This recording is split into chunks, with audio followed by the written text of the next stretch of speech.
Principal sir এবং আমার সহকর্মী যারা আছেন এবং ছাত্রছাত্রীদেরকে অনেক শ্রদ্ধা এবং ভালোবাসা জানিয়ে পূজার কথা বলবো আজকের ৮০তম স্বাধীনতা দিবস।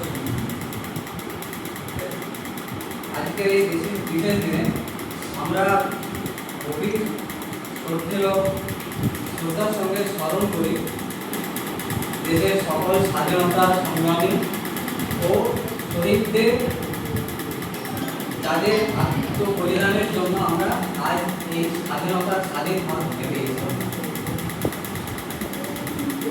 স্বাধীনতার প্রকৃত অর্থ শুধু পরাধীনতার শৃঙ্খল থেকে বেরিয়ে আসাই নয়, মুক্তিই নয়, দেশের প্রতি দায়িত্ব পালন এবং স্বাধীনতার অন্যতম কর্তব্য।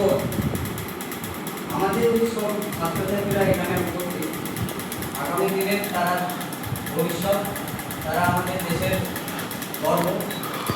আজ এই মুহূর্তে ওরা ক্লাসে বসে আছে, ভবিষ্যতে কেউ ইঞ্জিনিয়ার হবে, কেউ ইসরোতে কাজ করবে, কেউ ডিআরডিওতে জব করবে, বা কেউ কোম্পানিতে জব করবে, কেউ আবার সরকারি সংস্থায় সঙ্গে যুক্ত থাকবে।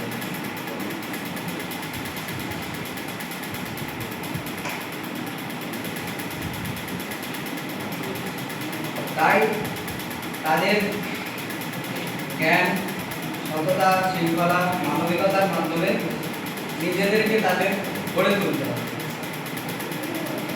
আসুন এই স্বাধীনতা দিবসে আমরা সবাই প্রতিজ্ঞা করি যে নিজের সততার সাথে সবার সঙ্গে সততা রাখব, নিজেরা ওই দেশের ঐক্যবদ্ধ হয়ে দেশের কাজ করব, মর্যাদা রক্ষা করব, একটি সুন্দর ও শক্তিশালী উন্নত ভারত গড়ার চেষ্টা করব। এই বলে আমার বক্তব্য শেষ করছি। বন্দে মাতরম।